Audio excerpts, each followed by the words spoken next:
नमस्कार साथियों, भाइयों बहनों। तो कैसे हैं आप सब लोग? आई होप आप सभी लोग अच्छे होंगे। तो चले स्टार्ट करते हैं आज की वीडियो। तो देखिए, आज मैं आपके पास काफ़ी कुछ बताने वाला हूं। आज ये वीडियो किसी पर्टिकुलर जॉब नोटिफिकेशन के बारे में नहीं। मैं आज आपके सामने, जैसा थंबनेल से पता लग गया होगा आप सभी साथियों, भाइयों बहनों को, कि आज की वीडियो में मैं बात करने वाला हूँ कितना किस हिसाब से भर्ती में गड़बड़ घोटाला खेल चल रहा है। भाई कोई कुछ नहीं जानता है कहाँ से क्या चीजें चल रही है, क्या चीजें निकल के आ रही है, अभी तक किसी को कुछ नहीं पता। जो है वो ठीक है ना। बस बच्चों की उम्र बढ़ाते रहिए। 10 वर्ष की योजना कर दीजिए। 2022 की भर्तियां 26 में कीजिए, 26 की 30 में कीजिए, 30 की 35 में कीजिए। ये फंडा सारी गवर्नमेंट अपना रही है। इस चीज को ये मत सोचे कि एक ही गवर्नमेंट इस काम को कर रही है। सारी गवर्नमेंट, ये गवर्नमेंट मैंने शॉर्ट में लिखा है, स्पेलिंग मिस्टेक है। सारी गवर्नमेंट इस चीज को करती हैं अपने टाइम में। किसी की भी सरकार आए, बस जॉब मत दीजिए। जब चुनाव आए, जब फंड की जरूरत हो, जब जॉब निकालिए। अब बात करते हैं जॉब निकालने के बाद भी अगर सही तरीके से, सही प्रोसेस से भर्ती एक बार में सही तरीके से हो जाए तो बहुत बड़ी बात है। और कर भी लेते हैं फिर कोई दिक्कत नहीं आती। लेकिन फिर भी कुछ ना कुछ ऐसा अड़ंगा ये लोग लगा देते हैं कि भाई कोर्ट में केस चले, कोर्ट में डेट पे डेट आती है, कोई भी भर्ती क्लियर ना हो। काफी टाइम बाद हो, बच्चों की उम्र बढ़ेगी, हमें सैलरी उतनी ही साल कम देनी पड़ेगी। सारा झंझट यही खत्म हो गया। बच्चे जितनी देर से लगेंगे हमारा उतना फायदा। कुछ ओवर एज हो जाएंगे, वो जैसी आवाम करके अपने घरों को चले आएंगे। तो देखिए, मैं ये वीडियोस खासकर इसीलिए बनाऊं कि आप सबको, ताकि आप लोगों को हाईलाइट दिखा सकूं, आप लोगों को सचेत कर सकूं कितना क्या कुछ चला। वरना मुझे ऐसी वीडियोस बनाने का कोई शौक नहीं है भाई। मैं क्यों मेहनत कमाऊं, सिर्फ आप लोगों के लिए कमाऊं। शायद कोई ये चीजें सच्चाई बताता हो यूट्यूबर अपनी यूट्यूब की वीडियो में, ठीक है ना। तो चलिए देखिए, हाल फिलहाल में मैंने आपको वीडियो में बताया था कि यूपी टीजीटी का रिजल्ट निकल गया है, और जिसमें अभी इंग्लिश सब्जेक्ट का रिजल्ट नहीं निकला है। अब इंग्लिश सब्जेक्ट का रिजल्ट क्यों नहीं निकला, what is the reason of behind of that? Because इसमें हुआ क्या है भाई, इसमें कोर्ट में चला गया है केस आपका इंग्लिश के रिजल्ट को लेकर। कोर्ट में केस गया है। कोर्ट में क्यों केस गया है? क्योंकि क्वेश्चन में आए थे 125 क्वेश्चंस, जिसमें से आपके 33 क्वेश्चंस जो थे बिल्कुल आउट ऑफ सिलेबस दिए गए थे। इससे भी ज्यादा हो सकते हैं, मे बी, और हैं। अगर इनकी संख्या बढ़ा दे तो आपके 40 के समलम बैठेंगे। लेकिन फिलहाल जो निकल के आ रही है बातें, क्योंकि सारी गलती ठीक है सरकार अपने साथ पढ़ नहीं लेगी, ठीक है ना। तो ये 33 क्वेश्चन आउट ऑफ सिलेबस आए थे। तो कोर्ट में जब इसमें डेट पड़ी थी, कोर्ट में सुनवाई भी हुई है, ठीक है ना। कि इसमें कोर्ट ने कहा है कि आखिर इतने बड़ी मात्रा में क्वेश्चन कैसे गलत आ सकते हैं, आउट ऑफ सिलेबस कैसे आ सकते हैं, जबकि पेपर बनाने वाले भाई, हम तो चलो उनके आगे कुछ नहीं है, अनुभवी आदमी बैठे हैं, एक से एक 60 70 80 80 साल के लोग वहां बैठे हुए हैं। वो लोग जब पेपर बनाते हैं, तब पेपर बनाते समय उनका ध्यान कहाँ चला जाता है? क्या घास चढ़ने चला जाता है या कुछ करने चला जाता है? समझ भी नहीं आता पेपर किस हिसाब से बनाता है। इतने साल से पेपर बनाते हैं वो लोग भाई, IAS अधिकारी, PCS, इतने जानकार, इतने नॉलेजेबल, इतने अनुभवी आदमी, 70 80 साल के, 65 साल के, ये लोग पेपर बनाते हैं, फिर भी पेपर में क्वेश्चन गलत। तो कोर्ट ने यही पूछा है कि इतनी गलतियां हुई कैसे हैं। काफी क्वेश्चंस इसमें गलत हैं, काफी रॉन्ग क्वेश्चंस पूछे गए हैं, काफी इसमें आउट ऑफ सिलेबस हैं। मतलब रॉन्ग क्वेश्चन वाला किसी का आंसर भी सही नहीं है, चारों में से किसी के 2 आंसर ठीक है, किसी में क्वेश्चन जो गलत है उसका आंसर ही मैच नहीं कर रहा है। इस तरीके से क्वेश्चन सारे इसमें इतनी गड़बड़ी पाई गई भाई। और ये भी है कि अब इन्होंने अधिकारियों से जवाब मांगा है, आयोग के अधिकारियों से, कोर्ट ने, हाई कोर्ट के जज साहब ने, कि हमें जवाब चाहिए कि इतने क्वेश्चंस कैसे गलत हो गए, और भी ज्यादा हैं। उन्होंने खुद एक्सेप्ट किया है कि इतने प्रश्नों में गलती हुई कैसे, और यह भी सुनने में भी प्रश्न गलत पाए गए। तो इसमें अभ्यर्थियों के चयन पर फर्क पड़ेगा। वो पढ़ना ही है। क्यों पड़ेगा? क्योंकि अब जो इन्होंने पहले बच्चे सिलेक्ट होंगे, इसके होने से काफी बच्चे जो आउट होंगे, जिनके पास उनकी उम्मीद हुई, वो पास हो जाएंगे, काफी आउट भी हो सकते हैं। तो यानी कुल मिला के बात क्या है, ये कुछ नहीं है मेरे साथियों, भाइयों बहनों, ये हम सबको आपस में केस करवाने का तरीका है कि हम आपस में केस कर दें, जिससे कोर्ट में केस खींचे। सब प्री प्लान होता है इसमें, सब प्री प्लान होता है कि किस भर्ती में कैसे गड़बड़ी करनी है। टीजीटी का सारे रिजल्ट निकल गए, कोई दिक्कत नहीं आई, लेकिन इंग्लिश में आगे दिक्कत। अब इंग्लिश सब्जेक्ट में दिक्कत आएगी। इंग्लिश सब्जेक्ट के अभ्यर्थी जो है वो क्या करेंगे? अब कितने दिन इंतजार करें? अब कोर्ट में डेट पे डेट आएगी।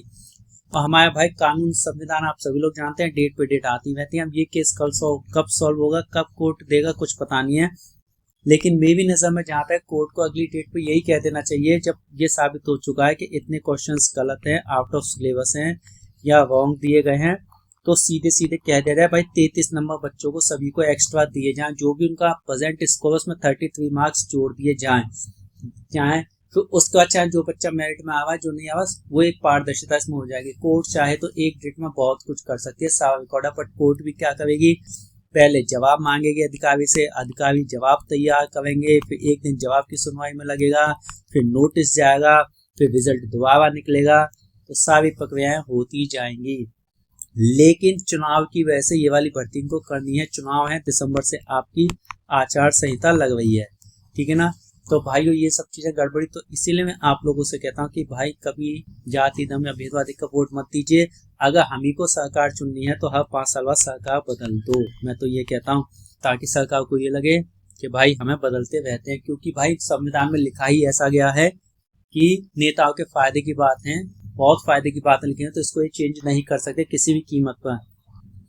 अगर आप लोग सहमत हो तो कमेंट कीजिएगा कि नेता बनने के लिए क्या आईएएस की तरह एग्जाम नहीं होना चाहिए, इनके लिए भी रिटन एग्जाम। मैं तो कहता हूँ जहाँ तक सुप्रीम कोर्ट का जज भी, भाई अनुभव किस चीज का है आप लोगों को समझ में मेरे ये चीज नहीं आती, अनुभव है किस बात का। आप पेपर गलत बना रहे हो, आपसे पेपर से नहीं बनना है, पेपर लीक हो रहे हैं आपका, ये सब घटनाएं हो रही हैं, नेक्स्ट न्यूज इसी के ऊपर है ना। तो मतलब ये चीजें आपसे कंट्रोल नहीं हो पा रहे, तो फिर किस चीज का अनुभव, किस चीज के अधिकारी, किस चीज के आप लोग नेता हो। सही बात है, एक से एक गंवार नेता के आगे पढ़ा लिखा उसके आगे नौकर बना बैठा है, ये हकीकत बात है, ठीक है ना। नेता के बच्चे नेता, मैं तो ये कहता हूँ कि ये भी संविधान में अब चेंज होना चाहिए कि हर नेता के घर से एक बच्चा सेना में जाएगा, आर्मी में या नेवी में या एयरफोर्स में जाएगा, और हर नेता का बच्चा सरकारी स्कूल में पढ़ेगा। तब देखिए कैसे, अगर ये नियम लागू हो गए ना, तब देखिए कैसे सरकारी स्कूलों की बिल्डिंग तुरंत सही होती है, कैसे अच्छे काम होते हैं, तब कैसे व्यवस्था सुधरती है, ये देखिए आप। और नेता का इलाज सरकारी हॉस्पिटल में ही होना चाहिए।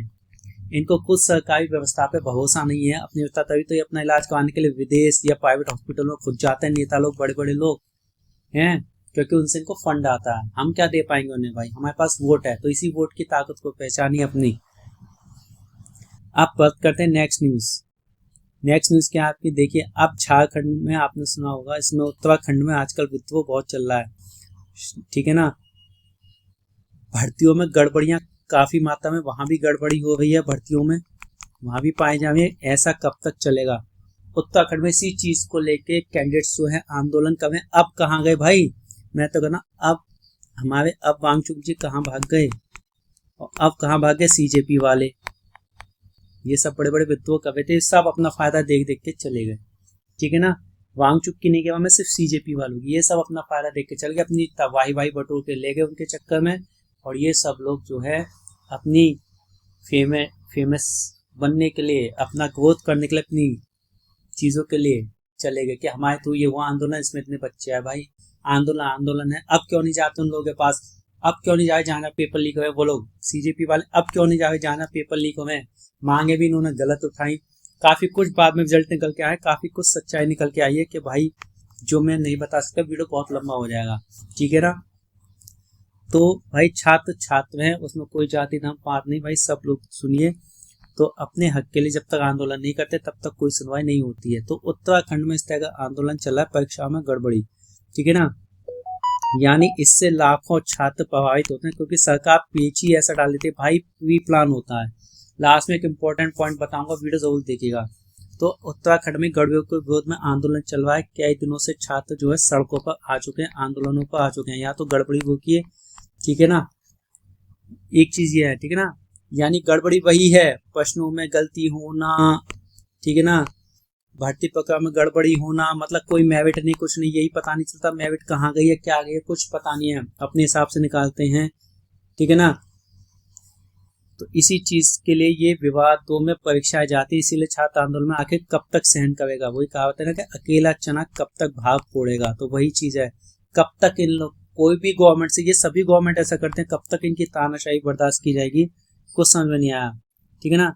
यानी नुकसान किसको है, जो छात्र सालों से मेहनत करते हैं, 2-4 जॉब में उनका नंबर आ पाता है, सालों से मेहनत करते हैं, उनकी मेहनत बेकार जाती है, गड़बड़ी होती है, कोर्ट में केस जाता है, या तो कुछ पेपर दोबारा हो जाते हैं, या कुछ पेपर में होता क्या है, छात्रों के मार्क्स कट जाते हैं उन क्वेश्चन को हटा के, ठीक है ना। तो इस तरीके से गड़बड़ी, बहुत बड़ा खेल झमेला चल रहा है, कुछ पता नहीं कहाँ क्या चल रहा है, ना कट ऑफ का पता, ना किसी चीज का। और कट ऑफ निकालते हैं भाई, जनरल वालों से क्या दुश्मनाई, मैं तो समझ में नहीं आते हैं लोगों को। कट ऑफ इतनी हाई निकालते हैं, क्या इतनी हाई मार्क्स किसी के भी आ सकते हैं? 100 में से मैं कहता हूँ 85 या 90%, 100 में से 2 या 4 के ही होंगे। अगर 100 बच्चे एग्जाम में हैं तो ज्यादा से ज्यादा 10 के मान लीजिए, लेकिन ज्यादातर रिजल्ट आपका 60 to 70 के बीच में ही रहता है, ठीक है ना। तो इतने कम मार्क्स वाले लेते नहीं है। ये सब भैया प्री प्लान होता है इनका, कोई कुछ नहीं है। ये सब ये होता है, फिर कहते हैं सीटें खाली होंगी। अगर सीटें खाली रह जाती तो आप मेरिट डाउन को क्यों नहीं लेते? डाउन मेरिट करके बच्चों को, छात्रों को लेना चाहिए ना, नहीं लेंगे लेकिन, ठीक है ना। अब वो ना गाय 75,000 भर्ती, 72,000 भर्तियों को देख लीजिए, जब तो कोई सीट खाली नहीं थी उस टाइम पे सब भगी, कुछ पता नहीं कितना बड़ा गड़बड़। अब कहते हैं हमारे पास 6,170 पद खाली, ये पद कहाँ से खाली निकला है? ये अगर उसी समय खाली थे तो आप कट ऑफ डाउन करते ना, चाहे 6,000 बच्चे लगते, 6,000 को रोजगार मिलता ना, लेकिन नहीं, इन्हीं भर्तियों को कर देंगे, 6,170 वाले को कहते हैं हमने भर्तियां कर दी। बहुत बड़ी बात है, बहुत कुछ बात है, बहुत कुछ दे दिया, ठीक है ना। तो ये थी उत्तराखंड को लेकर भाई। अब अगली न्यूज है, अगली जो खबर है, आते हैं अब आपके यूपीपीएससी एग्जाम। अब नेक्स्ट न्यूज जो है वो है आपकी यूपीपीएससी एग्जाम को लेकर। भाइयों बहनों देखिए, बस भर्तियां है नहीं, एक यूपीपीएससी की भर्ती जो होती है इसमें भी भर्तियों का प्रोसेस और ज्यादा टिपिकल करते जा रहे हैं, ताकि बच्चे जितनी देर से लेंगे उतना फायदा है हम लोगों के लिए, ठीक है ना। इसमें आपका अब रिटन में 75% मार्क्स आपके रिटन के जुड़ाएंगे, 25% आपके इंटरव्यू के इसमें ऐड किए जाएंगे। मैं तो कहता हूँ आईएएस की परीक्षा से भी इंटरव्यू खत्म होना चाहिए। क्या इसमें क्या हो नहीं सकती? इसमें भी गड़बड़ियां काफी होती हैं, क्या हो नहीं सकती, ठीक है। तो ये प्रस्ताव के रूप में जाने वाला है, ठीक है ना। तो इस तरीके से अब मैं मेन पॉइंट क्या बात करने वाला था, साथ ही भाई मैंने वीडियो खत्म होने वाली है तो मैं कुछ मेन पॉइंट्स बता दूं आपको। मेन पॉइंट्स ये हैं, कोई भी भर्ती हो, मैंने लास्ट वीडियो में बताया था, आप लोगों ने देखा, कोई भी भर्ती हो, मैं तो कहूँ चाहे सेंटर से लेके आपकी स्टेट तक की कोई भर्ती, सबकी उम्र सीमा जनरल कास्ट वालों की कम से कम 45 ईयर्स या 50 तक की जानी चाहिए, जनरल वालों की एज।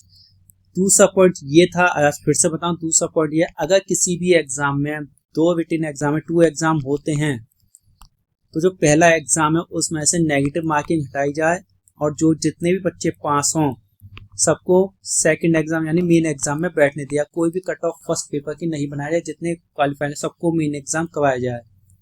थर्ड पॉइंट ये था, अगर मेन एग्जाम होता है तो उसमें आपकी 1/3 मार्किंग होती है, 1/4 नेगेटिव मार्किंग रखी जाए, ठीक है ना। ये चीजें की जाएं। ये चीजें कब की जाएंगी? जब तक हम इसके लिए एक नहीं होंगे, आवाज नहीं उठाएंगे। तो हमको आवाज उठाना कंपलसरी है साथ ही भाई हमने इस चीज को लेकर, क्योंकि अब वाकई में संविधान में बहुत बड़ा परिवर्तन करने की आवश्यकता है। जब पूरे देश में, मैं तो पता, अगर 140 करोड़ में से, अगर 140 करोड़ में से मैं कहता हूँ अगर पूरे इंडिया में से अगर 5 to 10 लाख स्टूडेंट भी एक हो गए ना, तो काफी कुछ इन पे फर्क पड़ेगा। सीधे सीधे कहो भैया वोट ना देंगे, कुछ नहीं करेंगे, हमारी ताकत वोट है ना, वोट के समय याद आती है जॉब की उसकी। अब दूसरी बात देखिए, जो भर्तियां यूपीपीएससी पैट के थ्रू अभी है, उसमें भी कितना बड़ा खेल चल रहा है भाई। 2021 की भर्ती, 22 की भर्ती, आप कभी उनका नोटिफिकेशन देखना, जो नोटिस निकलता है, जिस साल की भर्ती होती है उसी साल की डेट पड़ी होती है, उस पर ध्यान से देखना, आपकी भर्ती उसी साल की, यानी उस समय सब कुछ तैयार होता है खांचा, लेकिन 5 साल बच्चों की उम्र उन्होंने बढ़ा दी, 5 साल खिंच गया, कोर्ट केस, कुछ भी केस खिंचा। और ये सारी भर्तियां हैं अस्थायी, अस्थायी भर्तियों के लिए भी, यानी अस्थायी यानी इसमें कोई परमानेंसी आपकी नहीं रहने वाली है। अस्थायी भर्तियों का मतलब कोई परमानेंसी नहीं होगी, उसके लिए भी आपकी कट ऑफ बनेगी यूपी पैट की, उसके बाद मेन एग्जाम होगा इसके लिए भी, ठीक है ना। तो क्यों ये ड्रामा करो? जब भर्तियां अस्थायी हैं, जब पद अस्थायी रखोगे आप लोग, तो सीधे सीधे पैट की कट ऑफ बना दो ना, एक ही कट ऑफ पे सिलेक्शन कर लो। क्यों? तो एग्जाम कर सकते, कुछ नहीं, फंड चुनाव। अब दिसंबर से आचार संहिता लग गई, दिसंबर से पहले जो भर्तियां हो गई, दिसंबर में जब आचार संहिता लग जाएगी साथियों भाई बहनों, तो उसके बाद हाँ छात्रों के हित के काम सारे रुक जाएंगे, सब भर्तियों से संबंधित काम, अपने काम कुछ भी नहीं रुकेंगे, चाहे वो आचार संहिता के अगेन ही क्यों ना हो। नेताओं के अपने काम सारे होंगे, इन लोगों के, इनका कोई काम नहीं होगा। फिर अगर चुनाव के बाद वही गवर्नमेंट आती है, तो पहले शपथ पत्र होगा, 2-4 महीने फिर मंत्री पद का आगे संभालेंगे, 4-6 महीने फिर देखेंगे, फिर अगले 5 साल में जब चुनाव आएंगे 2030 में, तो फिर ये भर्तियां फाइनल की जाएंगी 25-26 की। ठीक है ना।